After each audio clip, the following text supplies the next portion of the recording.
రేపటి రోజున good Friday శుభ శుక్రవారం జరుపుకునే శుభ సందర్భాన మేము క్రీస్తును గురించి యేసుక్రీస్తు ఈ లోకానికి సకల మానవుల రక్షణార్థం వచ్చారు అని, ఆయన 33 సంవత్సరాలు ఈ లోకములో జన్మించారని, పరోపకారిగానే ఉన్నారు అని, మానవాళి యొక్క ఔన్నత్యాన్ని పెంచేదానికోసం తన యొక్క సందేశాలైతేనేమి, జీవిత విధానం అయితేనేమి ఉండింది అని చెప్పేదానికి ఆయన అనుచరులుగా చాలా సంతోషిస్తూ ఉన్నాం. యేసుక్రీస్తును అన్యాయంగా సిలువ వేసినటువంటి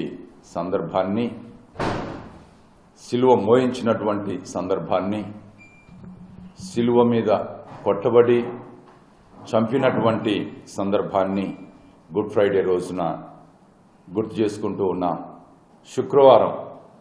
పెద్ద శుక్రవారం అంటాం, లేక గుడ్ ఫ్రైడే అంటాం, శుభ శుక్రవారం అంటాం. రేపటి రోజున మేము కథోలిక సంఘంలో ఉన్నటువంటి ఈ చుట్టుప్రక్కల ఖమ్మం చుట్టుప్రక్కల ఉన్నటువంటి క్రైస్తవులందరూ వేల సంఖ్యలో ఖమ్మం నార్త్లో ఉన్నటువంటి బ్లెస్డ్ జాన్ మజ్జుకోని అనేటటువంటి గుడి దగ్గర, చర్చి దగ్గర అందరం సమావేశమై మన యొక్క పట్టణంలో, ఖమ్మం పట్టణంలో సిలువ యాత్ర, సిలువ త్యాగం యాత్రగా మేము ప్రార్థనాపూర్వకంగా ఆయన సిలువలో 14 చోట్ల అనేక విధాలుగా శ్రమ పడ్డారు అన్నటువంటి విషయాన్ని కూడా గుర్తు చేసుకుంటూ, ధ్యానం చేస్తూ మన యొక్క ఖమ్మం పట్టణానికి, ఈ లోకానికి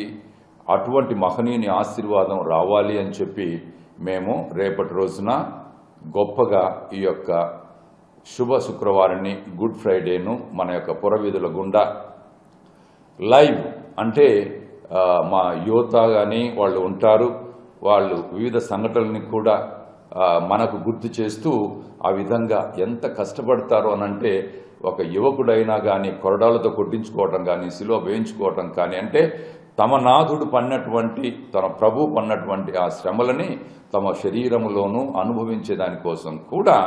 సిద్ధంగా ఉండి పలువురికి దాన్ని ప్రకటించాలి అని చెప్పి. కాబట్టి అక్కడ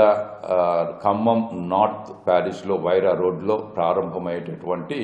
ఈ యొక్క యాత్ర దాదాపు 3-4 గంటలు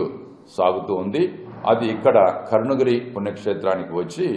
అక్కడ మళ్ళీ అందరం సమావేశమై, వచ్చిన వాళ్ళందరూ, ఇంకా ఇక్కడ ఉన్న వాళ్ళందరూ సమావేశమై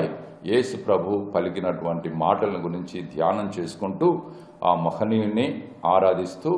మళ్ళీ మా చర్చిలకు వెళ్ళి అక్కడ శుభ శుక్రవారం సాంఖ్యాలు ఉంటాయి, వాటిని కూడా నిర్వహిస్తాం.